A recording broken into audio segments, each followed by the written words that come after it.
वालेकुम दोस्तों, मैं हूं शाहिद हुसैन। मेरे साथ आज नज़ीर शाह साहब मौजूद हैं। नज़ीर शाह साहब वो सहाफ़ी हैं जो कराची में क्या पूरे पाकिस्तान में जाने पहचाने जाते हैं, क्योंकि काम में बहुत ज़्यादा एक्टिव और अपनी इन्वॉल्वमेंट जो है वो हमेशा साबित करते हैं। शाह जी, आपने अपना वक्त दिया, बहुत शुक्रिया आपका।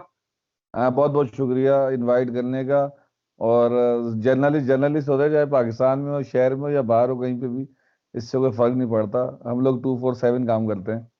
शाह जी, आज जो एक तजावजात के खिलाफ ऑपरेशन हो रहा है, कुछ लोग इस चीज को कर रहे हैं कि जिस तरह हलीम आदिल शेख को अपोजिशन लीडर बनाया गया, उसके बाद उन्होंने वजीर आला के खिलाफ जो है बयानात देना शुरू किए। तो ये, और दूसरा कुछ लोग ये इसको तासुर ले रहे हैं या उसमें ये समझ रहे हैं कि जिस तरह लाहौर में तजावजात के खिलाफ ऑपरेशन हुआ, तो उसका रद्द अमल है यहाँ पर हलीम आदिल शेख के खिलाफ या जितने भी तजावजात के खिलाफ ऑपरेशन हो रहा है। पहले तो ये बताइएगा कि टोटल कितने जमीन है जो बागुजार करवाई जा रही है, और किन किन की जमीन थी जिनके ऊपर ये सारा ऑपरेशन हुआ है। देखें, सबसे पहली बात तो ये कि कई लोग ये समझ रहे हैं कि ये आज अचानक ऑपरेशन शुरू किया गया है। ऐसी बात नहीं है। ये तकरीबन 5 से 6 रोज का ऑपरेशन था, जिसका आज चौथा रोज है। और कंटिन्यू ये 3 दिन से ऑपरेशन चल रहा था, जिसमें पहले दिन तकरीबन 250 एकड़ और दूसरे दिन और तीसरे दिन तकरीबन 400 एकड़ अराजी वागजार कराई गई थी।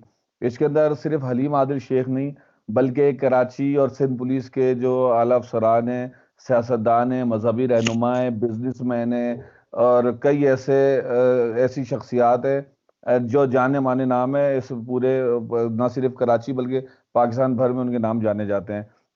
जो एक लेटर जो मेरे पास मौजूद है, और इससे थोड़ी देर पहले हमने अपनी स्क्रीन पर उसको चलाया भी था।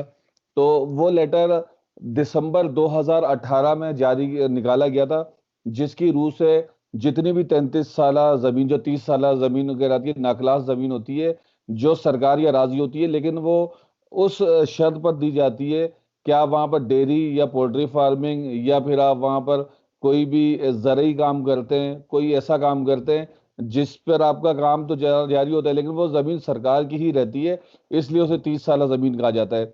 लेकिन अनफॉर्चुनेटली हुआ ये कि बहुत बड़े पैमाने पे, क्योंकि ये अरबों रुपए की नहीं, ये खरबों रुपए का ये मामला है, तो बड़े पैमाने पर इन जमीनों पर सैकड़ों फार्म हाउसेस बनाए गए, प्रोजेक्ट लॉन्च किए गए, और इसके अंदर कई जगहों को प्लॉटिंग करके काटा गया, बाकायदा इसकी खरीदो फरोख्त की गई। वो जमीन जो लीज के नाम पर कौड़ियों के मोल ली गई थी, वो करोड़ों रुपए पे फरोख्त हुई, और इससे इसको कमाई का जरिया बनाया गया। फार्म हाउस एक एक दिन के लिए 25-30 हजार रुपए पे फार्म हाउस जाता है। अब आप ये सोचें कि ये कितने सालों पुराने फार्म हाउस है कि बनने के बाद और बोसीदा होकर दोबारा रेनोवेट भी हो चुके हैं। तो आप ये सोचेंगे, आज जो ऑपरेशन की तेजी आई है, तो आज के ऑपरेशन को कराची की ऑपरेशन जो इंक्रोचमेंट ऑपरेशन है, उसकी तारीख का सबसे बड़ा ऑपरेशन कहा जा सकता है। ये डीसी मलिर की जानिब से एक लेटर जारी किया गया था, जो सबसे पहले जो उसमें उसको मार्क किया गया है वो सिंध रेंजर्स को, दूसरे नंबर पर डीआईजी ईस्ट को, तीसरे नंबर पर फिर एसएसपी मलिर, और उसके बाद फिर डायरेक्टर एंटी इंक्रोचमेंट, फिर दो विंग वहां पर लगते हैं, 62 और 43 आई थिंक।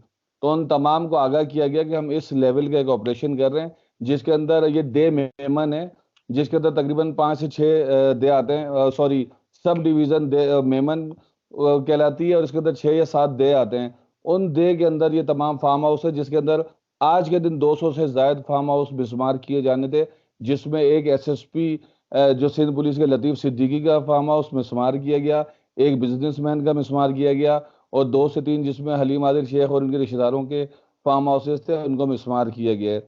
और वहां पर ऑलरेडी आज से पहले, यानी कि कल तक, 400 एकड़ से ज्यादा बाकायदा मिसमार किए जा चुकी है, जिसमें बाउंड्री वॉल्स है और इस तरह की दीगर अराजी हैं, उनको क्लियर किया जा रहा है। हमारे पास पिछली फुटेजेस भी मौजूद हैं।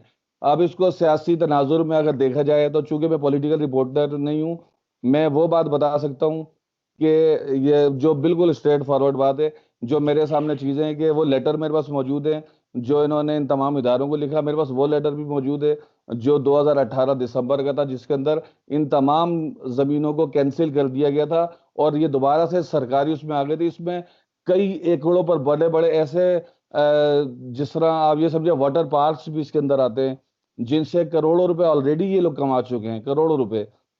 जिसमें बड़ा नाम है जैसे कूजी वाटर पार्क, इस तरह के बहुत सारे ऐसे हैं जो 30 साल जमीन पर बने हुए हैं। लेकिन अब क्योंकि हमें यही बताया गया था, एंटी इंक्रोचमेंट हमें जितने भी मुतल्लिका अदारे हैं उन्होंने ये कहा था कि वक्त के साथ साथ ये जो वाटर पार्क्स बने हुए और फार्म हाउस बने हुए इनके खिलाफ कार्रवाई होगी। लेकिन ये बात भी हमें 2019 के आखिर में बताई गई थी, लेकिन उस पर कोई एक्शन हुआ नहीं था। लेकिन अब जाकर अचानक से इस ऑपरेशन में तेजी आई है।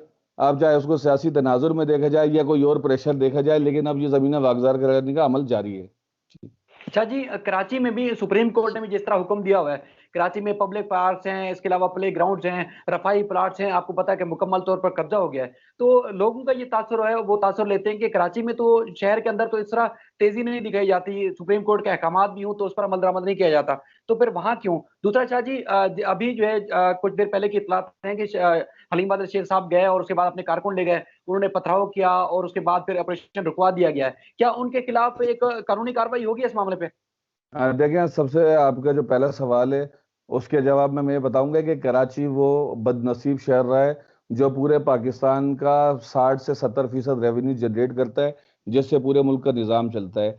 और कराची में पाकिस्तान का जो पहला लफ्ज़ था जो चाइना कटिंग, वो कराची से ही वो लफ्ज़ जो है उसका क़याम अमल में आया है। और चाइना कटिंग के ज़रिए जितने भी रफाई जो एम्यूनिटीज़ प्लाट हैं, जिसके अंदर पार्क्स की ज़मीनें, मस्जिद की, या हर वो ज़मीन जो पब्लिक के लिए होनी चाहिए थी, उसको चाइना कटिंग करके, पार्कों को कटिंग करके प्लॉट बेचे गए।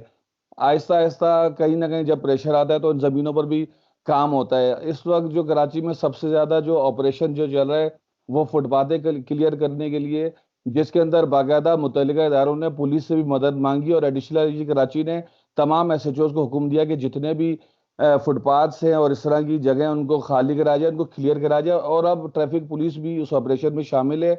और लेकिन उसका प्रोसेस थोड़ा सा स्लो है, क्योंकि ट्रैफिक पुलिस हो या ऑपरेशन पुलिस हो, ये उनका काम नहीं है। लेकिन वो आपकी मदद के लिए, आपकी सहूलतकारी के लिए मौजूद होती है कि कहीं पर भी आपको कोई मसाइल पेश आए। जैसे कि कुछ दिनों कबल सदर में एक ऑपरेशन होने लगा था जिसमें 800 पुलिस एहलकार थे, तो 1600-1700 मुजाहिरीन थे और रात तक वो ऑपरेशन के लिए खड़े रहे, लेकिन वो ऑपरेशन कामयाब ना हो सका।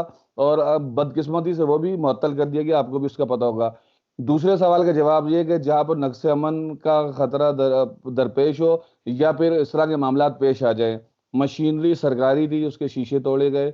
और जो इलाका मकीन थे या शायद कारकुनान थे, उन्होंने आकर वहां पर ऑपरेशन रुकवाया मलीर में।